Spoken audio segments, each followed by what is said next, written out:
شمائل ترمذی کے اندر ایک صحابی حضرت ظاہر رضی اللہ تعالی عنہ کا واقعہ موجود ہے۔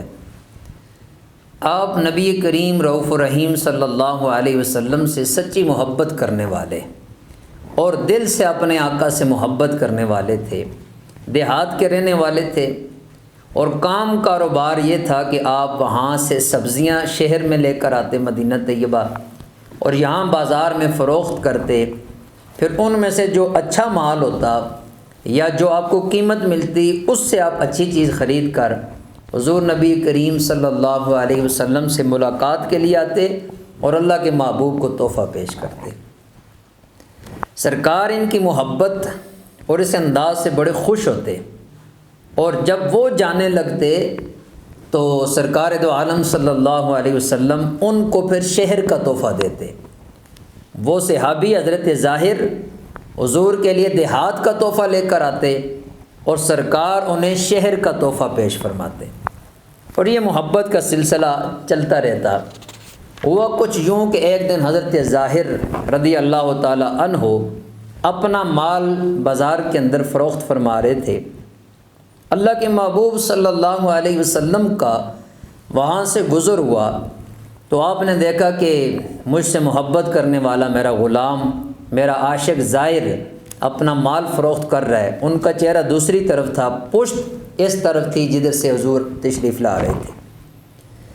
سرکار آئے اور آ کر آپ نے ان کی آنکھوں پہ ہاتھ رکھ لیا۔ چونکہ حضرت ظاہر نے دیکھا نہیں تھا تو شور مچایا، کون ہے کون ہے کون ہے جس نے میری آنکھوں پہ ہاتھ رکھ لیا ہے۔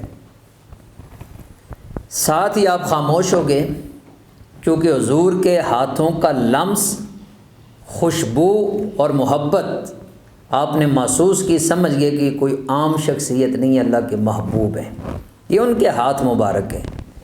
خاموش ہو کر اپنی پشت پیچھے کرنے لگے تاکہ جسم حضور کے جسم سے مس ہو اور برکتیں نصیب ہوں۔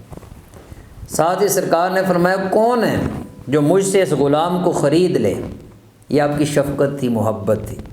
حضرت ظاہر عرض کرنے لگے، حضور میں تو بڑا سستا غلام ہوں، حسن و صورت بھی اتنی نہیں ہے، جمال بھی نہیں ہے، مجھے کون خریدے گا؟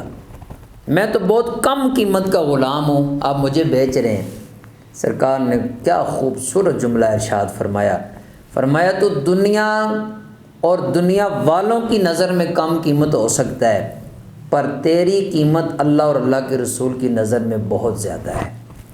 چونکہ محبت تھی، وفا تھی اور سرکار کا ادب تھا، اس وجہ سے اللہ کے محبوب نے قبول کیا اور آپ کو دنیا و آخرت کی سعادتیں عطا فرمائی۔